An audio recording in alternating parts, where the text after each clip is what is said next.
I was halfway through pouring my first cup of morning coffee when the phone on the kitchen counter started ringing.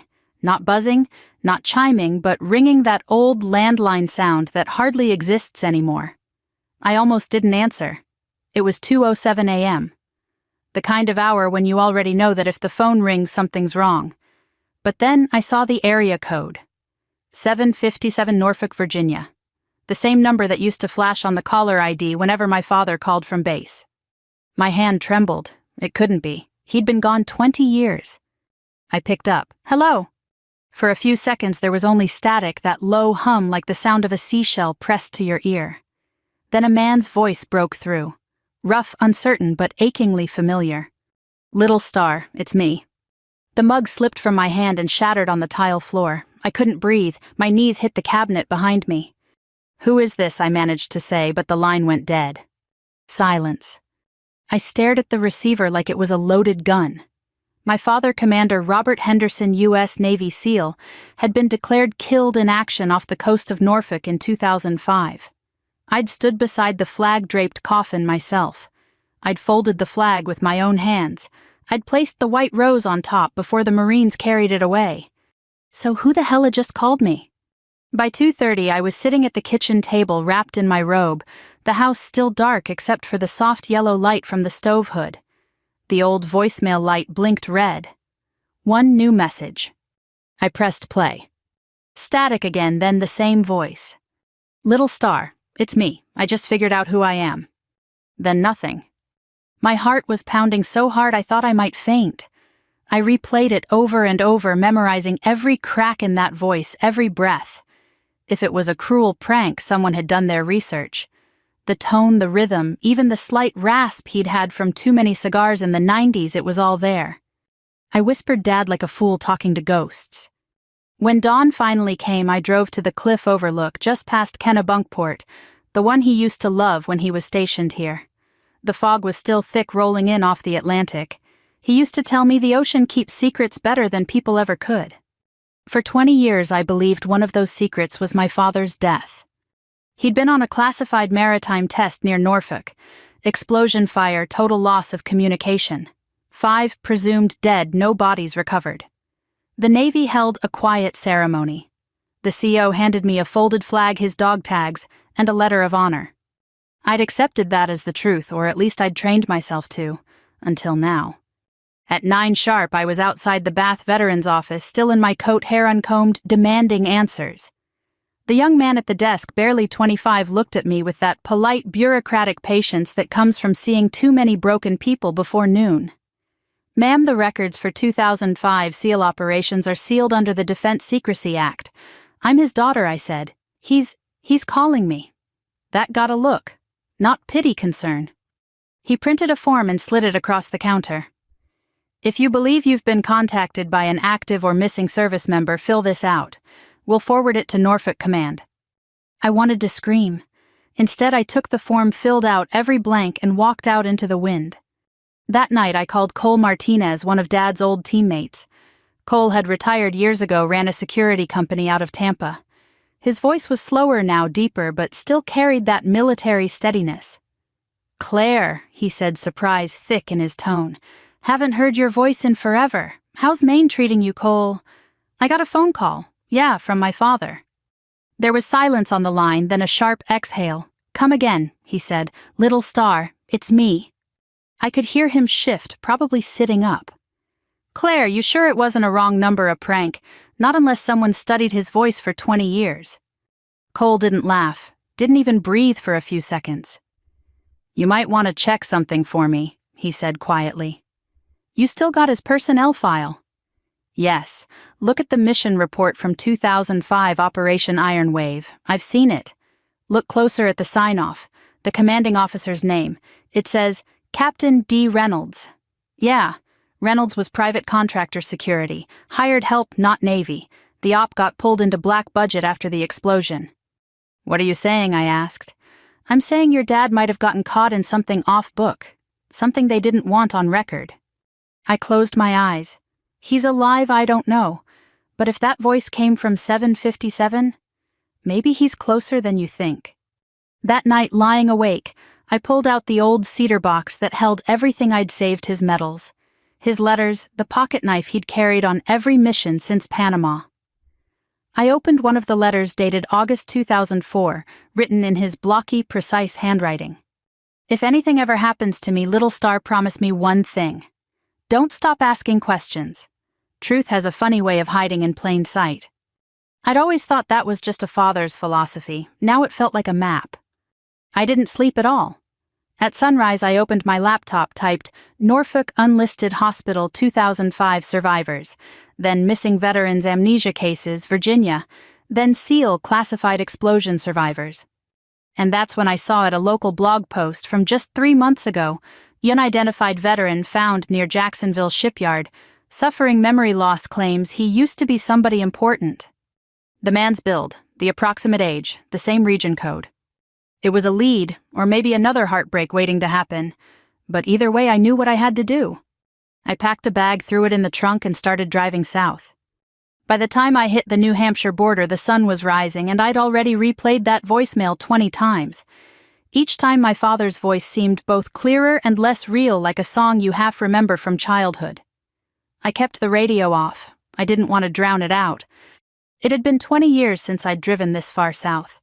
The last time I was 25, wearing a black dress, gripping a folded flag against my chest, while the rain soaked through my shoes. Now I was 45, divorced, living alone and chasing a ghost down I-95. Every time I passed a convoy or saw the faded blue of a VA license plate, something inside me tightened. Dad had always said, "The road is honest, Claire. It gives you time to decide whether you're running toward something or away from it." Right then, I wasn't sure which one I was doing. I reached Norfolk just after sunset. The city hadn't changed much, same brick warehouses, same gulls circling above the harbor cranes. I booked a cheap motel near the Naval Yard, the kind with flickering signs and a smell of fried shrimp and old cigarettes. When I opened my suitcase, I realized I'd forgotten half my clothes. I hadn't been planning to stay, but deep down I knew I wasn't leaving soon. The next morning I drove to the Norfolk VA regional office. I'd been there once before, years ago, when I requested my father's personal effects. This time I was ready to demand more than sympathy. A middle-aged clerk named Donna, hair gray but sharp eyes behind her glasses, took my ID and sighed. "Commander Henderson." "Deceased, 2005, she murmured, scrolling through the database. "I know what it says," I replied. "But he called me." Her eyebrows lifted slightly. "You mean someone pretending to be him?" "I mean my father. I have the voicemail." She hesitated, studying my face the way nurses look at patients on the edge. Then she said quietly, "Sometimes we get these cases. Families hearing from lost soldiers. Usually it's scam artists, sometimes folks with PTSD. But..." She trailed off. "But what? But 20 years is a long time. A lot of records got sealed after the contractor scandals." She leaned closer. "If you're serious, there's one person who might help. Retired now, used to be at Defense Investigations, name's Colonel Michael Reeves. He won't be in any directory, but he lives out near Chesapeake Bay. He was assigned to Iron Wave after the explosion." I thanked her, wrote down the name, and stepped outside. The air smelled of salt and diesel. That evening I found Reeves's address, a small house near the marshes, American flag still flying on the porch. He answered the door himself, tall and thin, wearing an old Navy sweatshirt. "Colonel Reeves. That's what they used to call me. You must be Claire Henderson." The way he said it, not, "Who are you?" but, "You must be," made me shiver. He led me inside, poured coffee, and sat across the table. "I knew your father," he said simply. "Robert was one of the best." I swallowed hard. "Then maybe you can tell me why he called me last week." He didn't flinch. He just stared into his cup. "You sure it was his voice?" "Yes. And you're sure you buried him?" I folded his flag myself. He nodded slowly, then leaned back. "You're not crazy. I'll tell you what I can." Operation Iron Wave wasn't a standard SEAL op. It was subcontracted under a private defense group testing experimental underwater communications. Your father was team lead. After the explosion, 5 presumed dead, 2 bodies recovered, neither confirmed as Robert Henderson. The report you saw was rewritten to close the case. I gripped the table. Why? Because there were no survivors to dispute it. Or so we thought. He looked up, then eyes weary. 2 years later, I got a tip from a Navy contractor in Jacksonville.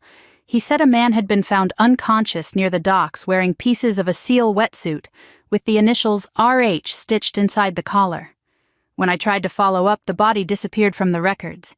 Hospital said he was transferred to a private facility. That's where the trail ended. My throat tightened, and no one told us orders from above. Operational containment, they called it. I retired not long after. I sat there, heart pounding. The sound of gulls outside seemed deafening. So he could have been alive this whole time. Reeves sighed. If he was someone didn't want him found. Back at the motel, I sat on the edge of the bed staring at my father's photo, the one from his retirement ceremony in Doe 4, him standing straight-backed, smiling sun glinting off his silver hair. 20 years later, that smile haunted me. I called Cole again. Reeves confirmed some of it, I said. He thinks Dad survived. Cole's voice dropped low. Then, be careful, Claire. If he's alive, that means someone's been hiding him. Those people don't like being found out. I'm not backing off now. I didn't think you would, he said with a hint of pride. But promise me one thing, if you find him, don't go alone. I promised, though I knew I'd break it. 2 days later, I followed Reeves's lead to Jacksonville. The drive was long, straight, endless pines and empty gas stations. Somewhere in North Carolina, I stopped at a diner just off the highway. The waitress, maybe 60, poured coffee into a chipped mug and said, "You look like you've seen a ghost, honey." I smiled weakly, something like that. "Well," she said, nodding at my cross necklace, "if the dead start calling, best thing you can do is listen close. They usually got something left to say." Her words stuck with me the whole drive. I reached Jacksonville by dusk, the sky bruised purple over the harbor. Seagulls screamed overhead and the air smelled like metal and salt. I pulled into a small veterans shelter, the same one from the blog post, a 2-story brick building with peeling paint, and a hand-lettered sign, "Harbor House for those who served." Inside, the manager, an older black woman named Miss Lorraine, greeted me kindly. "Looking for someone, baby?" "Yes," I said, my voice trembling. "A man who might have stayed here. Maybe used the name Robert. Or Bob." Her eyes softened. "Oh, him. Quiet fella. Lived here on and off for years. Always polite, always called everyone sir or ma'am. Haven't seen him for about a week, though." My breath caught. A week. She nodded. Left after a phone call in the middle of the night. Said he had someone to find. The room tilted. I gripped the counter to steady myself. "Did he say where he was going?" I asked. "No, sweetheart," she said gently, but he looked hopeful. Hope. That was something I hadn't felt in 20 years. I spent that first night in Jacksonville staring at the motel ceiling, the hum of the old air conditioner mixing with the sound of waves hitting the harbor wall. Sleep wasn't an option. I kept seeing his face in flashes, not the strong, clean-shaven SEAL from my childhood photos, but the man Miss Lorraine described, quiet, polite, older, worn. At dawn, I drove back to Harbor House with 2 coffees and a box of donuts, hoping she might remember more. The sun was barely up, and the sky had that soft pink tint that makes even broken streets look gentle. Miss Lorraine was unlocking the door when I arrived. "Well, morning, sugar," she said, smiling tiredly. "Couldn't sleep either, huh?" "Not really," I admitted. "Did he ever mention family, a daughter, maybe?" She frowned, thinking. "Once, maybe twice. He said her name started with a C. She was my little star," he said. "I remember because it was sweet. Said he used to tell her stories about the sea." I had to bite my lip to keep from crying. "That's what he called me," I whispered. She touched my arm gently. "Then, honey, I think you're close." He used to sit out back by the dock every night, staring at the water like he was waiting for something. You might try asking at the VA clinic on Bay Street. He'd go there when he wasn't feeling right. The clinic was small, tucked between a pawn shop and a shuttered diner. A tired nurse at the front desk glanced up as I entered. "I'm looking for a man," I said, showing her a faded photo of my father. He might have come here over the years. "Name's Robert Henderson." She squinted. "That face looks familiar. You said he was Navy, yes." She turned toward a filing cabinet, flipping through folders. We had a veteran matching that description. Checked in off and on since 2010, used the name R. Hanley. Chronic migraines, memory issues, disorientation, head trauma. Where is he now discharged 2 weeks ago? Said he was heading north. My pulse spiked. North, she nodded. Said he wanted to see the ocean again before winter. Driving back toward the coast, I found myself replaying the sound of his voice in the voicemail, "Little Star." It's me. When I was 6, he'd whisper that every night before turning out the light. He'd tap the glow-in-the-dark stars on my ceiling and say, "You don't have to be afraid of the dark, kiddo. It's just the sky with the lights turned off." The last time I heard him say it in person was the day he shipped out for his final mission. I'd hugged him at the base gate, too proud to cry. He'd smiled and said, "You keep shining, little star." Always. Now 20 years later, he was somewhere out there, alive, broken, but calling my name again. By mid-afternoon, I reached the pier Miss Lorraine had mentioned. The docks were quiet except for a few fishermen and the sound of seagulls. I sat on the same weathered bench he might have sat on. The water shimmered like glass sunlight bouncing off the ripples. I pulled out my phone and scrolled through old photos of us, Dad teaching me to tie a sailor's knot, Dad holding my bike while I wobbled down the driveway. For 2 decades, those pictures had been all I had left. Now they felt like breadcrumbs leading me somewhere I couldn't yet see. I didn't even realize someone had walked up beside me until I heard a soft voice say, "You looking for Robert?" I turned. It was a middle-aged woman wearing scrubs, her name badge reading Megan Fuller, RN. "I work at the VA clinic," she said. Miss Lorraine called. "Said you were asking about him." "Yes," I said quickly. "Do you know where he went?" She hesitated. "I can't give you addresses, but I can tell you what I remember. He was one of my patients for years. Quiet man, always polite but lost. Like he was searching for himself." Her voice softened. "He had nightmares. Woke up screaming sometimes about water fire and a girl named Claire. Said he lost her. Said she wouldn't forgive him." Tears welled up. "That was me," I whispered. "I'm Claire." She nodded gently, eyes shining. "Then you should know he talked about you like you were his compass. He said your voice was the only thing that made sense when everything else was gone." Later, Megan showed me his old patient file. The notes were heartbreaking. Possible amnesia, long-term trauma. Believes he is a former Navy SEAL. Responds strongly to the word Henderson. There was even a small drawing in the corner of one page, a star with 5 uneven points drawn in shaky pen. Beneath it, "For my little star." My throat tightened so hard I could barely speak. When was this drawn? She flipped through the chart. About 6 months ago, right before he stopped coming in regularly. We were worried about him, said he'd started hearing things, phone ringing at night, voices telling him to go home. Voices, she nodded. Sometimes the mind holds on in strange ways. Maybe he was remembering you. That night I stood at the end of the dock where he'd once sat. The moonlight glowed across the water, silver and still. I took my phone out, pressed play on the voicemail again. "Little star, it's me. I just figured out who I am." For a long moment I just stood there, the sound of waves filling the silence that followed his words. Maybe it wasn't revenge I was chasing. Maybe it was redemption for both of us. A soft breeze brushed my hair, and for the briefest second I could have sworn I heard him whisper, "Don't stop asking questions." That was when I made my decision.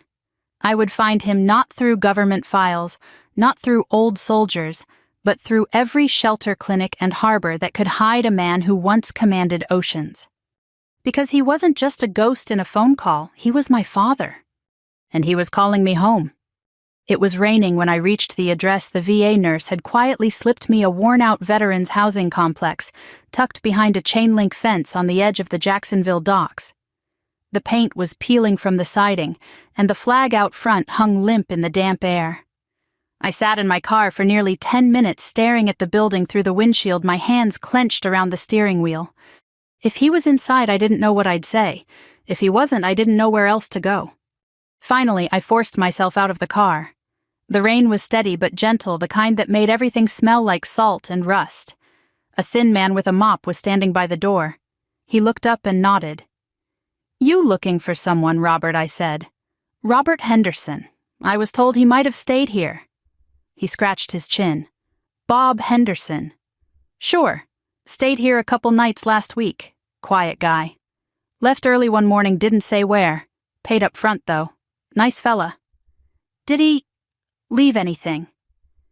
The man shook his head, then frowned as if remembering. Wait, he got a call that night.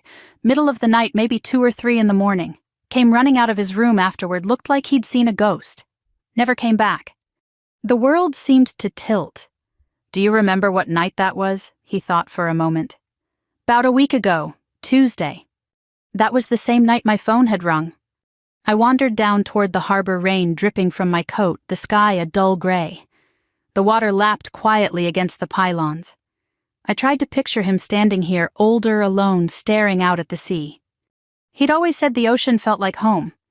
You can lose your way anywhere else, little star, he'd told me once, but the sea remembers you. I took out my phone and called Cole. He was here, I said. Someone saw him. Where is he now? I don't know. You sound like you haven't slept in days. I haven't, I admitted. Cole, what if he doesn't remember me? What if he's not him anymore?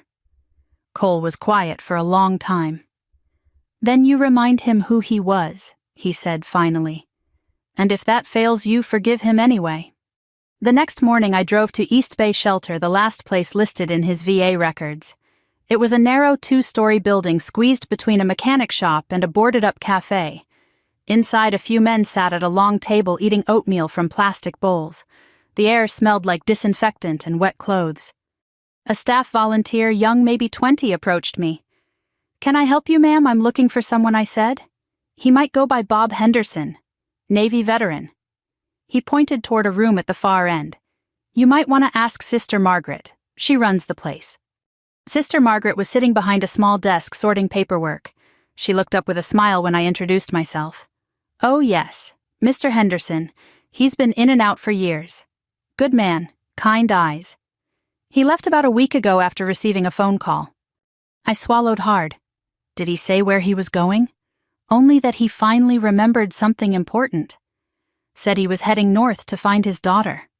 My chest tightened. That's me. She blinked, then slowly smiled. "Then I think your prayers are being answered, dear."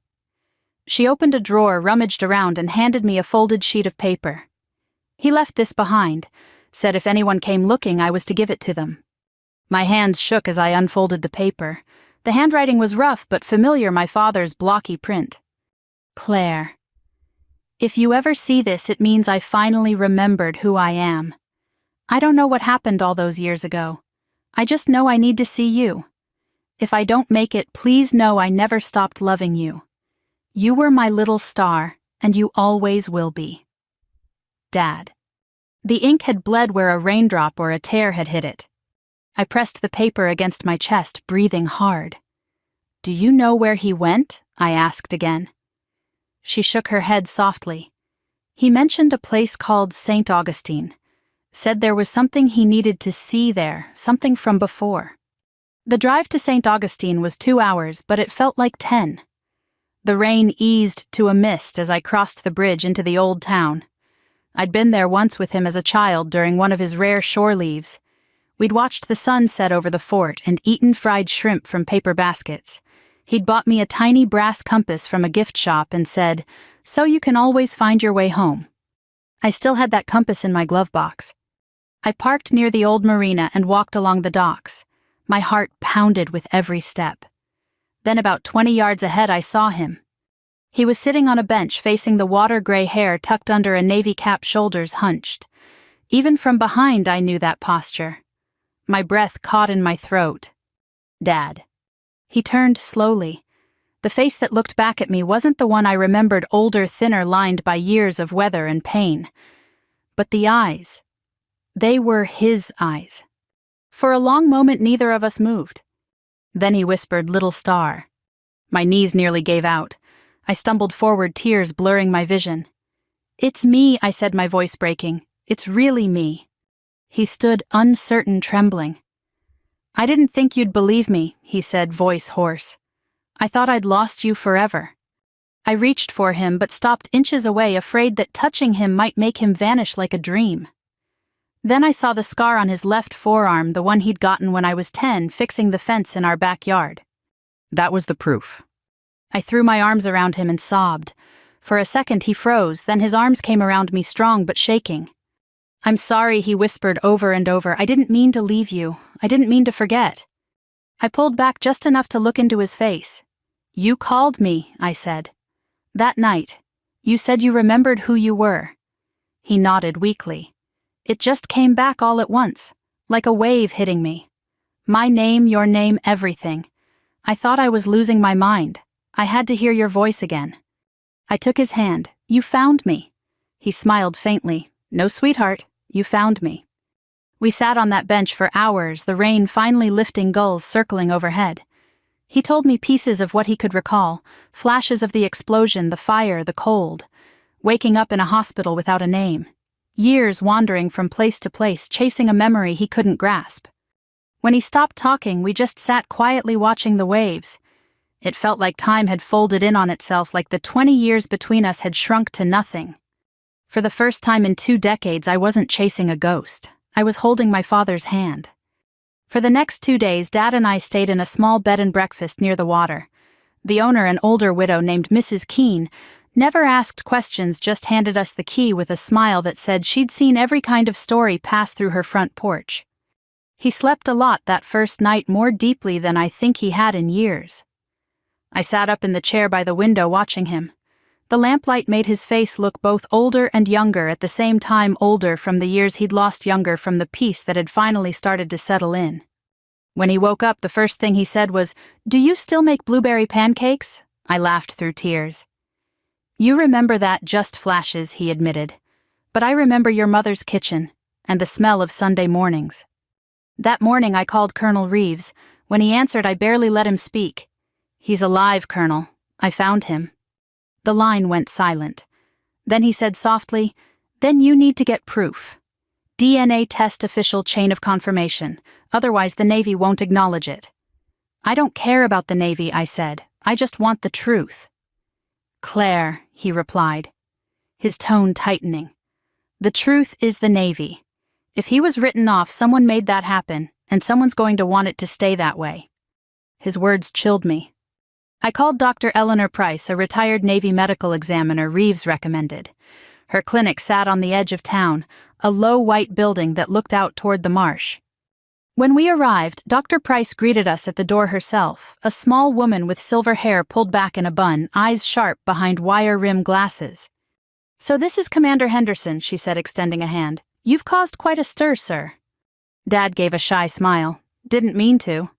"Let's find out just how alive you really are," she said, half joking. She drew DNA swabs from both of us, sealed the samples, and promised results in 48 hours.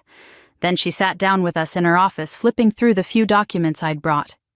"Claire," she said, "your father's medical record from 2005 lists him as deceased. But look here, no autopsy, no full body report. Only a visual identification by next of kin." "That was you." "Yes," I whispered. "They showed me the body, burned or disfigured." I nodded. "Then you may have identified the wrong man." Dad rubbed his temples, eyes distant. "I remember fire, then cold, then nothing, just dark water." Dr. Price leaned forward. "That matches a hypothermic trauma pattern. It's possible you were thrown clear of the explosion, survived, but lost consciousness. The rest, the missing years, could be severe amnesia, maybe exploitation." I looked up sharply. "Exploitation," she sighed. "There have been cases. Private contractors recovering survivors and using them off the books. Cheap labor, covert testing, no paper trail. They erase identities. You live under assumed names, maybe even drugged for compliance." Dad's hands trembled. That would explain the headaches and the flashes. I reached across the table and took his hand. "You didn't forget us, Dad. Someone made you forget." 2 days later, the DNA results came back. I met Dr. Price outside the clinic. The sea wind smelled of rain. She handed me the folder. "Conclusive match," she said. 99.9% probability of immediate family. It's him." When I told him, he didn't say anything at first. He just exhaled long and shaky. Then he laughed, quiet, disbelieving. "So it's real," he murmured. I didn't dream you up. No, I said, voice trembling. You came home. That evening I called Cole again. DNA confirmed, I said. He let out a low whistle. Then you've got something big on your hands. If those contractors buried Ironwave, someone's liable for 20 years of silence. I don't want money or lawsuits. Maybe not, he said, but the truth has a way of biting people who hide it. You sure you're ready for that? I didn't answer. I just looked across the table at Dad, who was sitting in the corner studying his reflection in the window like he didn't quite believe the man looking back. That night he told me what he could remember, voice low and halting. I woke up in a metal room, he said. Smelled like oil and salt. There were men around me, not Navy, civilian clothes, but military haircuts. One of them said, "Don't try to talk. You're lucky to be alive." They called me Captain Rains. I tried to tell them my name wasn't Rains, but they said I was confused that I'd hit my head. They gave me pills. Every time I questioned them, they gave me more. He rubbed the side of his head, eyes dark. Sometimes I worked lifting crates cleaning. Other times I just remember walls, steel doors, a window that looked out to sea. Years blurred. Then one day I was on a dock alone. A nurse found me, said I'd been beaten. After that, nothing made sense. Just shelters, clinics, hospitals. I listened, my stomach twisting. You were stolen, I said quietly. He shook his head. I was lost. There's a difference. We sent Dr. Price's findings and the DNA results to Reeves. He called 2 days later, voice grave. Claire, your father's name appears in 2 closed investigations, one federal, one corporate. That contractor, it's still operating under a new name. They made millions off those classified ops. If he talks, they'll come knocking. I felt a spark of anger flare in my chest, then let them knock. He chuckled softly. You sound just like him. That night, Dad and I sat by the water again. The sunset bled orange across the horizon, reflecting off the calm waves. He looked tired but peaceful. Do you hate them? I asked. The people who took you, who hid you. He thought for a moment. For a long time I was too lost to hate anyone. Now, I think hate's just another way of staying trapped. What I want is the truth, so they can't do it to anyone else. I reached over and squeezed his hand. Then we'll make them tell it. He looked at me with those same gray-blue eyes I'd missed for half my life and said softly, I'm proud of you, little star. For the first time since 2005, the word proud didn't feel like something I'd have to earn. It felt like coming home. The story broke faster than either of us expected. 2 weeks after the DNA confirmation, Reeves sent the report to a trusted journalist at The Atlantic. The headline the next morning read, Navy SEAL declared dead in 2005, found alive hidden by private defense contractor. By noon, my phone was vibrating non-stop calls from reporters, veterans groups, even old family friends I hadn't heard from in decades. I tried to shield Dad from the chaos, but he heard the news anyway. When he saw the article on my laptop, he didn't speak for a long time. Finally, he said, They'll come for me now. Who, I asked. The people who built the lie. 2 men in dark suits showed up at our rented cottage that evening. They claimed to be from Defense Records Compliance. No names, no badges. I stood on the porch blocking the doorway. We need to speak with Commander Henderson, one said calmly. Not without a warrant, I replied. They exchanged a look, a mix of irritation and amusement, before one handed me a card. We'll be in touch. When I shut the door, my hands were shaking. Dad was sitting at the table staring at his folded hands. They're not here to help, I said. I know, he murmured. They just want to make sure I stay quiet. Reeves called that night. Claire, you and your father need to get somewhere safe. Don't stay in the open. What are they afraid of? I demanded. The truth. Ironwave was never meant to exist. There were chemical tests, off-the-books operations, and money flowing into accounts that Congress never approved. Your father wasn't supposed to survive because surviving meant remembering. I looked over at Dad, who was staring at the compass I'd kept all these years. He remembers enough, I said. Then get him to D.C., Reeves said. There's a hearing next week. I'll get your names on the list. The drive north felt endless. Every few hours I glanced in the rearview mirror, half expecting a black SUV to appear. Dad barely spoke, though sometimes I'd catch him looking out the window with that quiet determination I'd only ever seen before missions. I used to think revenge was justice, he said finally. But justice has to mean more than payback. It has to mean truth. I nodded. Then let's tell it. The federal building in D.C. was colder than I remembered: marble floors, polished silence, and the faint echo of footsteps. Reeves met us at the entrance, gray-haired and limping slightly. When he saw Dad, he froze, then smiled like a soldier greeting a fallen comrade. "I'll be damned," he whispered. "You really did come back." They clasped hands, two men who had buried too many ghosts. The hearing itself was closed door. Only a handful of Senators Reeves and a lawyer from the Defense Oversight Committee were present. Dad sat straight-backed, wearing the old navy blazer I'd pressed that morning. I sat behind him, every muscle tight. When the first question came, "Commander Henderson, where have you been for the past 20 years?" the room went silent. He took a deep breath and began to speak. He told them everything: the explosion, the rescue, the false name, the years of captivity and labor. He described waking in strange facilities, performing menial work for companies he didn't understand, guarded by men who called him Captain Rains. He talked about losing his name, his memory, and eventually his will to question. By the time he finished, even the lawyer's pen had stopped moving. After the testimony, one of the senators leaned forward. "Commander, what do you want us to do?" Dad paused. "I don't want vengeance," he said quietly. "I want accountability. For the men who were lost, for the families who never got the truth, and for every soldier who came home in body but not in mind." His voice broke slightly, "And I want my daughter to stop living with ghosts." I couldn't hold back the tears anymore. That night back at the hotel, he seemed lighter, like a man who had finally laid down a weight he'd carried too long. We sat on the balcony watching the lights of the city blink against the river. "I thought I'd never see you again," I said softly. He smiled. "You did what I asked, didn't you? You kept asking questions." "Even when it hurt," I said. He nodded. "That's what courage looks like. Not the kind they teach in training, but the kind that lives quietly in daughters who won't stop searching." He looked at the stars, the same ones we used to name when I was a child. "You know," he said, "for 20 years I thought the sky had forgotten me. Turns out it was just waiting for me to remember." I took his hand and squeezed it. "You came home, Dad. That's all that matters." He smiled faintly. "No, sweetheart, you brought me home." 2 weeks later, the hearings led to an official investigation. The contractors were subpoenaed, records unsealed. The Navy issued a statement acknowledging the extraordinary case of Commander Robert Henderson, though they never said the word cover-up. It didn't matter. The truth was finally out. Dad declined interviews.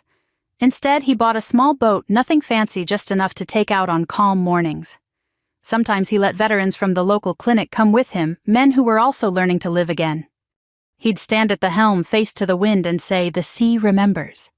As for me, I started writing. Not a memoir, not exactly. Just the story of a man who died once and lived twice, and of a daughter who refused to stop listening when the phone rang in the dark. Because sometimes the dead aren't asking for vengeance. They're asking to be seen. They're asking to come home. The morning the investigation closed, I woke to the sound of waves. Dad was already on the porch, staring out toward the water with a mug of coffee in his hands. The light caught his face, older, scarred, but peaceful. For the first time in 20 years, he looked like himself. "They cleared your name," I said, stepping beside him. "The report's public now. Full acknowledgement, no redactions." He smiled faintly. "About time." Then after a long pause he added, "But it won't bring back the men who didn't make it." I didn't have an answer for that. Some truths don't heal, they just stop festering. Later that week we went back to Maine. The house had sat empty since Mom passed, but I kept it clean like she might walk in any day. The first thing he did when he stepped through the door was touch the picture frame on the mantel, the one of all three of us at the harbor, taken in 1998. "She'd be furious I let my hair go gray," he said softly. "She'd just be glad you came home," I replied. He smiled at that, eyes glistening, maybe. The weeks that followed were slow, ordinary, and beautiful. We fixed the squeaky porch steps together. He learned to cook again badly. Every Sunday he insisted on making blueberry pancakes, even though half of them burned. Sometimes he'd sit outside at dusk, staring at the stars, tracing the constellations with his finger. I'd join him and he'd say, "You see that one that's Cassiopeia? My favorite."